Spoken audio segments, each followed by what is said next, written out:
Hello and welcome to the Deep Talk Podcast, a podcast and community dedicated to learning, growing, and connecting more deeply with ourselves and one another. I'm Madison Brandt, your host. Let's get started with this week's Deep Talk. Hey everyone, and welcome back to the Deep Talk Podcast. As always, so happy to have you all here. Today we're talking about overthinking and overloving and how those two somehow always go together. I think if you describe yourself as like an overlover, like you're empathetic, you have a big heart, you care, like you just want to pour yourself into people, like you probably are also an overthinker. And I'm sure you've been called too much at one point in your life by a friend, family member, someone random in school, whatever. I know I have so many times. And I'm sure it's your kryptonite, like mine, because you're just trying to love. You're just trying to care.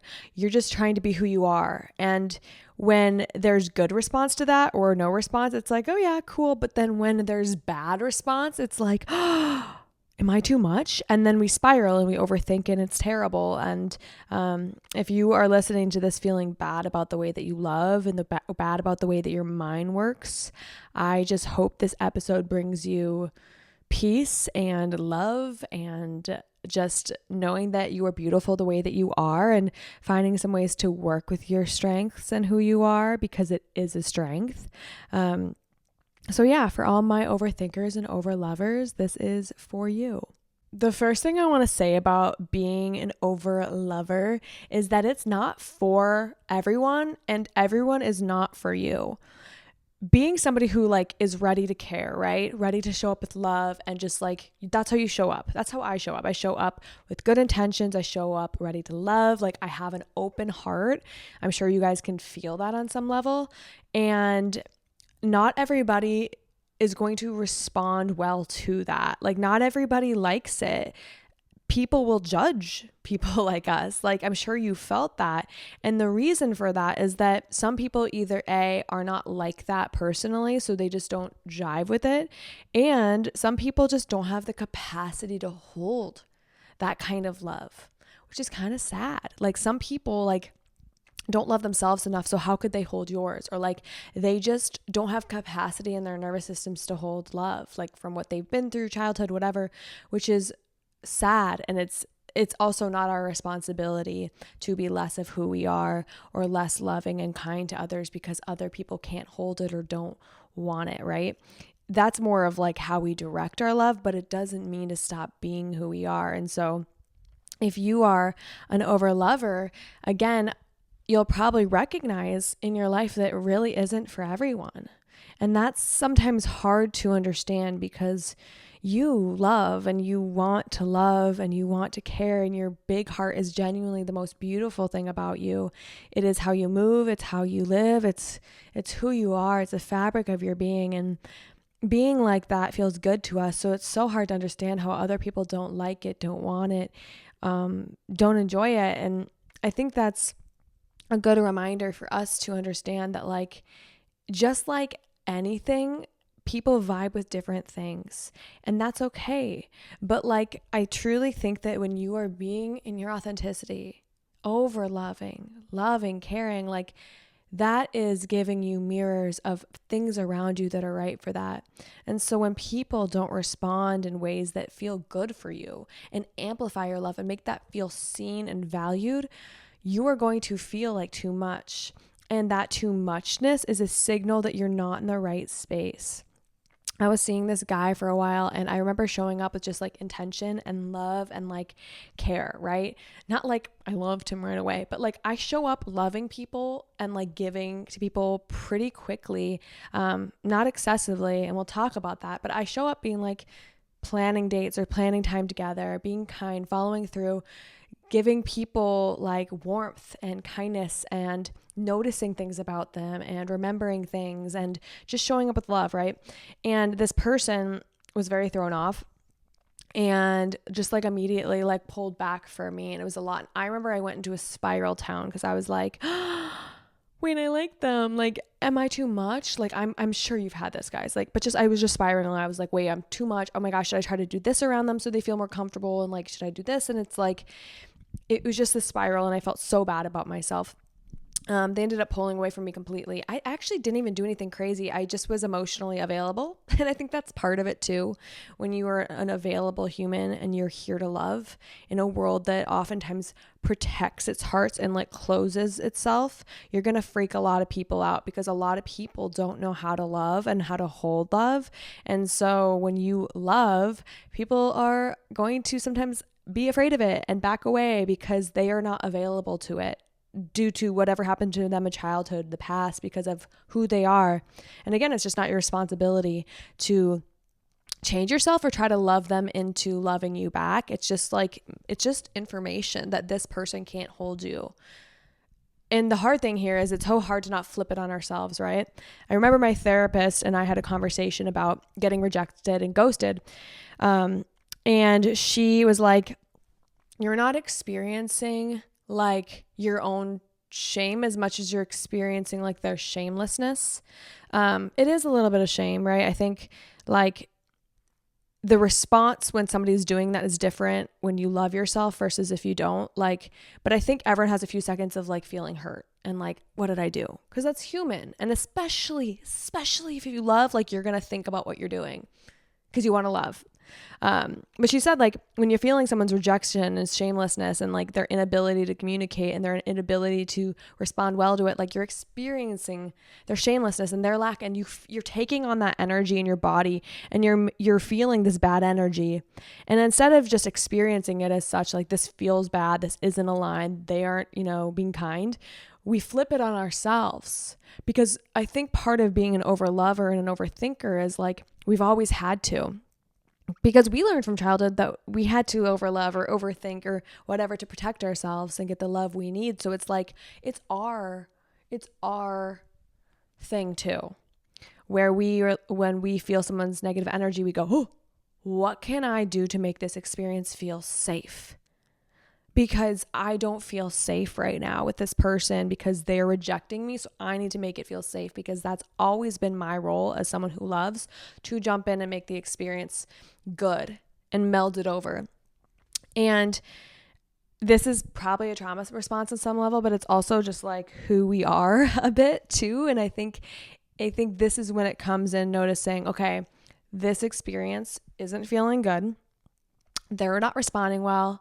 I'm going to just take a moment, put my hand over my heart, give myself some love and validation, and just recognize this isn't a fit and walk away. And that doesn't mean it's not going to hurt or feel weird sometimes or like just not feel good to be rejected. But like when you are being rejected for who you are, you're actually seeing exactly who they are and exactly what they need. And they're giving you straight up information through their actions or their words. And you, instead of flipping that on yourself and making yourself be this person that needs to change, just being like, them in relation to me is not a fit. They don't act right. They don't show up well because they are not a match. This is a mismatch. So I want to talk a little bit about like why we overthink the way that we love. And I think one is that I think when you are someone who loves, you also are somebody who has a sensitivity within you. And I think overthinkers have that sensitivity, right? Like you have this like pattern recognition of other people, of learning like about them and attunement from loving them. So you probably are also an overthinker because you're attuned to pattern recognition and you have a sensitive system.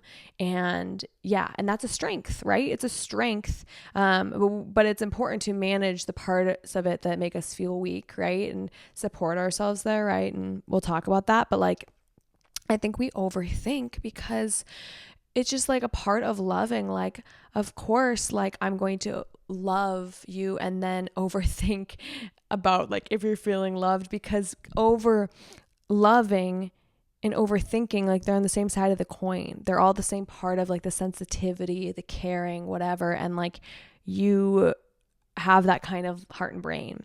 And two, like you also want people to feel loved. Like you're loving them and then you're like, wait, do you feel loved? I'm overthinking it, right? So I think that's a part of it. Like I think they go hand in hand and they're beautiful and they're like this cute little tango together, and I think they make sense. And I overthink all the time. I actually was going on a date with a guy a bit ago and I was trying to like make a plan with him, and I just picked up the phone and called him because instead of like just texting, I was like, I was like, just easier to like figure out a date because my calendar was so busy.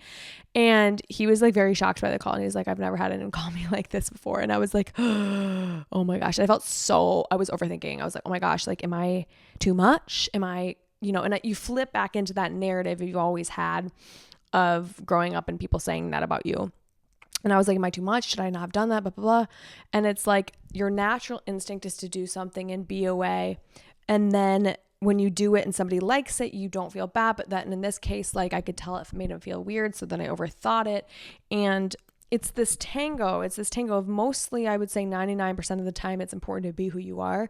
And then there's that 1% check of like, okay, like maybe in the beginning of things, not everyone is going to be exactly like me. So I can maybe manage a little bit of like giving too much right away. I don't think a call is a big deal. I really don't. Like if someone can't handle a call, it's like, okay. But I think that there is a little bit of management, yes, involved. But I think for the most part, just being who you are is really going to show you how other people are and the match within that.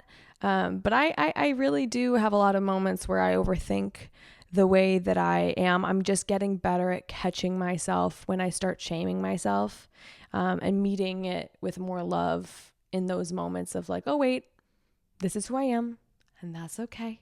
And they might not be for me and that's okay. And I am safe in rejection because I will be there for myself. Like that kind of love. I think something too that I think about is like, and I'm guessing you're like this, but for me, my heart is pretty open, like right away. Like it's really open and ready to love. Like you won't feel much of a barrier from me. I'm pretty comfortable right away, probably from doing this podcast and talking to strangers for so many years. But I just am like, I'm open. I'm ready to love. I don't have time to waste. I'm ready to love you. And the thing about that is that I think a lot of people mistake that as like you're ready right away to commit to them, that you are like, that how you are open is also equal to exactly how you feel about them. And that's not the case for me exactly. Like my heart is just open, but I don't know if we're going to end up being friends forever, or if we're going to be, in a relationship, or if we're going to get married, or any of that. Like I'm not being open and then being like, this is my fantasy. It's not like that. I am open because openness is what creates anything. And like, it's the way to start rather than being like, I don't want to start closed and be all confusing. Like I start open and intentional, but I'm also starting from ground zero with anyone. It takes time to build relationships. I just move with this energy. And so I've had experiences where that scares people and where that is good for people. I just met one of my best friends actually, and we both had that energy. I could just sense it. We immediately had like this connection and kindred spirits, and we just started hanging out a good amount, and you can just feel that. And I really think we'll be friends for a very long time, hopefully forever. But we were both open to it. I never felt judged. She told me how much like she appreciated it.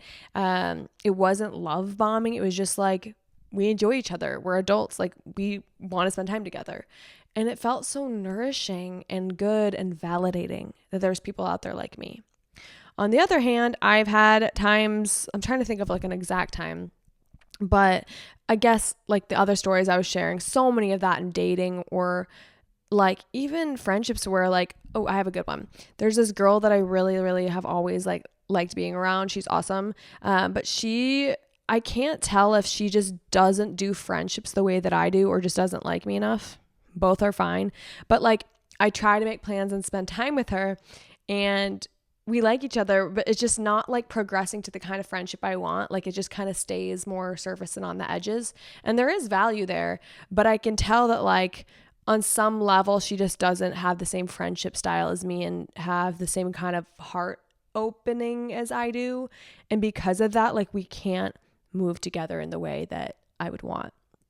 And I think that is such a signal of like, when I start wanting something out of someone that they're not able to do, it's a reminder that like that person probably isn't going to be the exact kind of friend I need, or the exact kind of relationship I need. They just get denoted to a different level in my life if I still want them around. And that's fine. but I'm not going to make it about me and how I need to change. It's just like I adjust them in my life, either like bump them down a level or like remove them together. Like if somebody isn't moving with my open-heartedness and moving on the same vibe and pace as me, that is okay. That is their truth, and we can only exist in truth together. But then our truth has to be like that we can't fit in the same way as each other might want. We have to live a little bit staggered, and that's okay. And I think we have to live with that sometimes, and we can still love people from there. We just can't always love them the exact way. And that's an interesting situation, right? There's a lot of times where like I'm going on dates with people and they like can't hold it and are giving me nothing and are overwhelmed by it. And then I'm just like, goodbye. Goodbye. I don't think that the right people you have to explain your heart to or why you love or why you care. I think that they meet you there. And I think that they meet you there with warmth and that kind of care that you're like, wow, I was never wrong for loving and caring. I was always okay being who I am. And I think those people make you feel at home in who you are, and they're rare.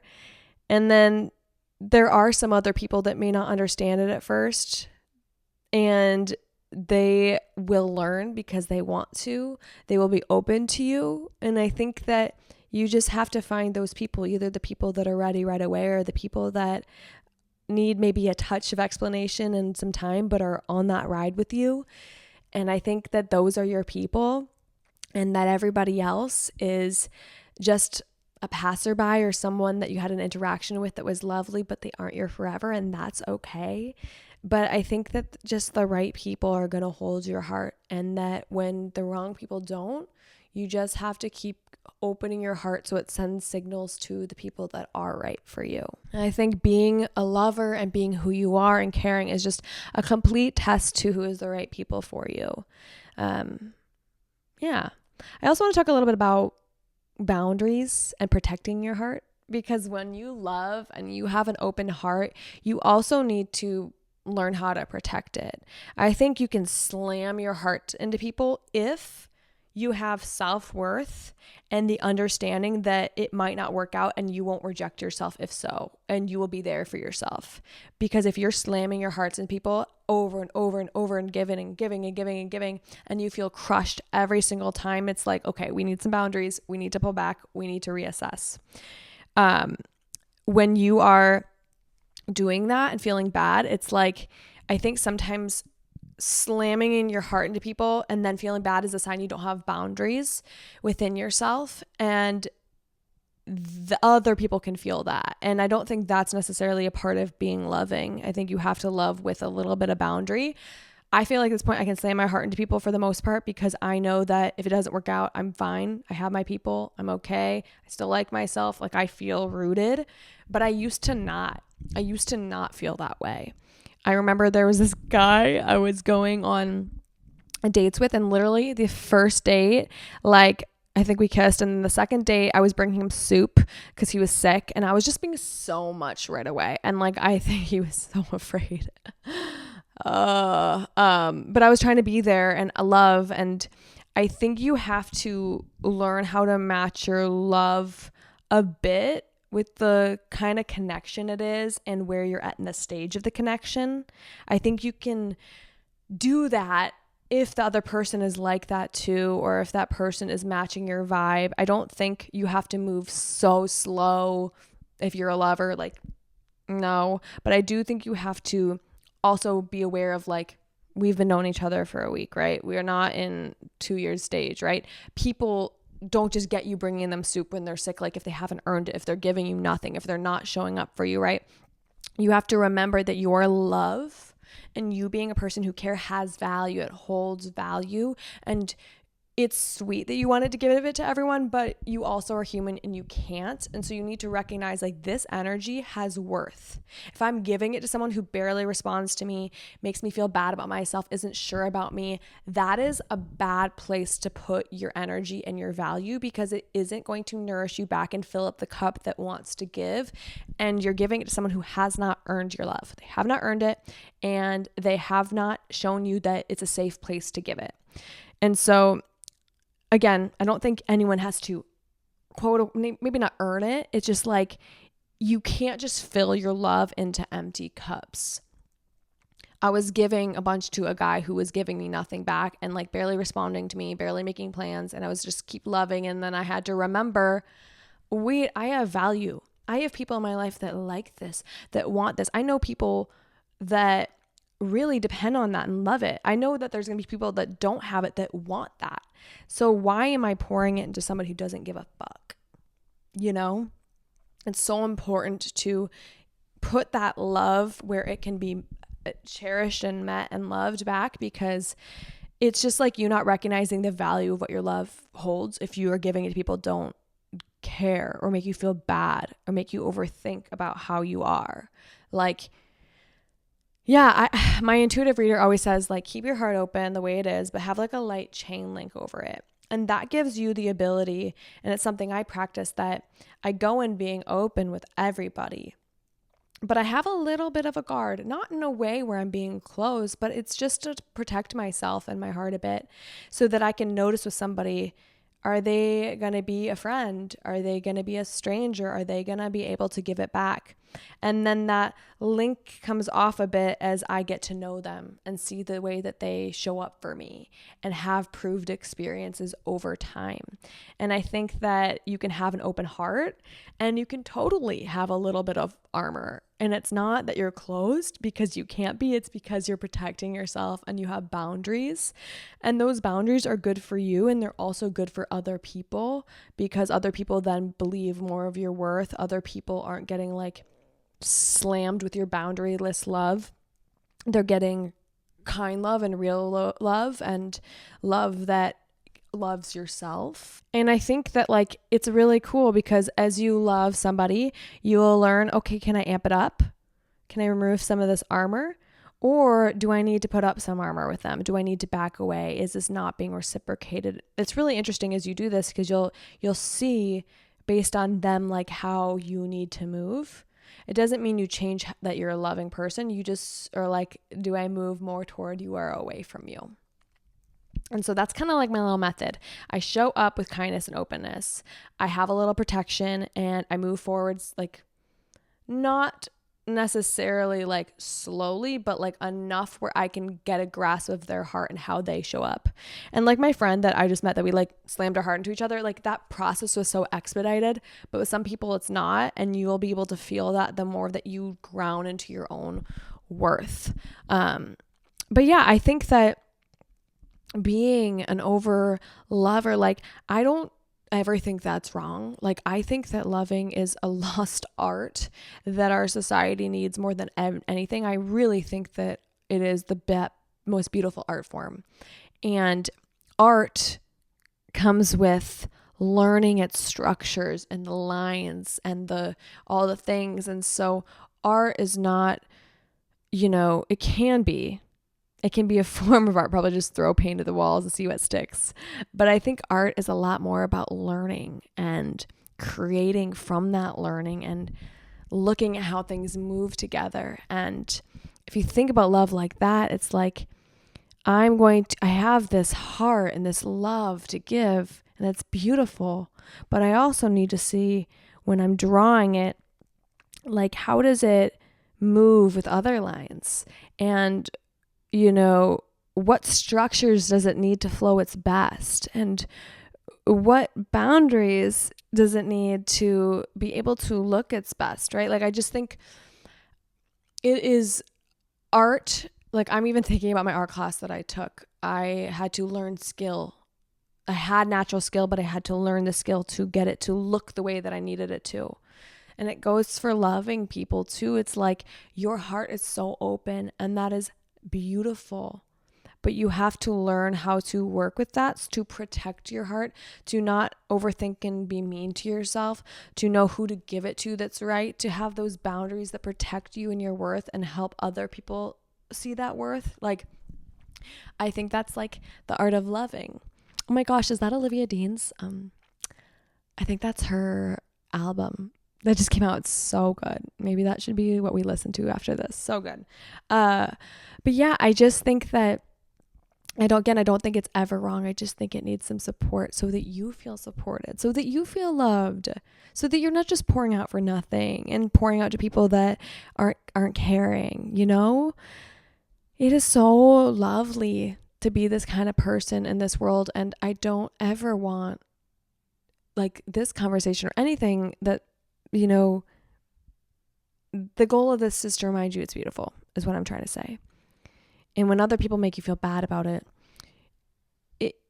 I just want you to know it's not about you. And there are so many ways to keep channeling your love in ways that also serve you. And again, like, you're going to be met with a lot of coldness in the society and people who are more individualistic than ever, like people who are closed. And I think it's just a reminder to keep coming back to what you know and keep moving with what you know and keep growing in that and keep finding people that work with that and move with that beauty. I think this is your greatest strength. And I hope that this episode helps you kind of support the parts that feel weaker or tender sometimes, but overall just give you the love and compassion you need back, because I too am a lover girl. I too am a big-hearted person.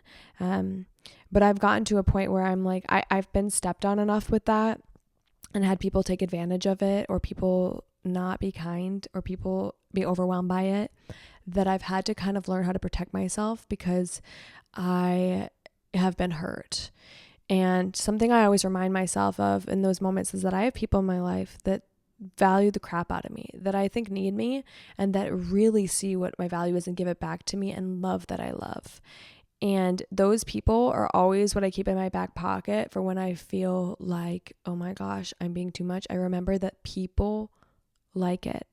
And I have people in my corner and people who love me and see the value in me. And I know that'll happen again. I just have to find the right hearts. I keep finding them, you know. It's not always super frequent, but it's there. And I think not only the people that enjoy it, but the people that can hold it and give it back and see you in it. I know that those people exist for me, and I know they exist for you. And so whenever you feel like is the way I'm being too much for these other people, remember other people in your life that love you. Remember me, who loves you and also is somebody who is very a lover too. Like, look at the fact that I am too. There's people out there like you. And we will find each other. But don't let people bring you down that aren't the way that you are, or people who make you feel bad about it. It's just showing you who they are. And I just made this video the other day about talking about how at the end of the day, it doesn't really matter who somebody else is. It matters who you are around them, and not only how you operate kindly, but how you remove yourself, how you walk forward with grace, how you show up in compassion. I had this experience with this guy that was really hurtful, and I ended up, like, at first I was just feeling really bad about myself, but then I realized this is just information about who they are. They don't get it. They don't like me enough. They don't love me. They don't understand my heart. They don't understand the value, but I do have people who understand its value. So if you can't see it, if you're not ready to hold it, that's okay. That tells me about where you're at, so I know where to put myself. It's just information of knowing how to keep supporting myself, not to change myself, but to support myself and how I move forward and how I live my life and how I love people who can love me too. It's just information about where I need to go and how I need to move. So if you're an overlover and an overthinker, I'm with you. I am one of you. And I just hope that you never change your heart. You just always support your heart. And that's the point of all of this, I think, right? So keep being beautiful, keep being who you are, keep taking care of your heart. It is the most beautiful thing about you. Don't let the world make it cold. Let the world show you where you need it to keep warming it. And I know that you will. DM me if you like this episode. Feel free to rate the pod, leave comments. Can you do that? But I would love to know what you guys think. I just love you so much, and I am going to keep overloving you. I'll see you guys next week, and thank you so much as always for being here. I'll talk to you soon.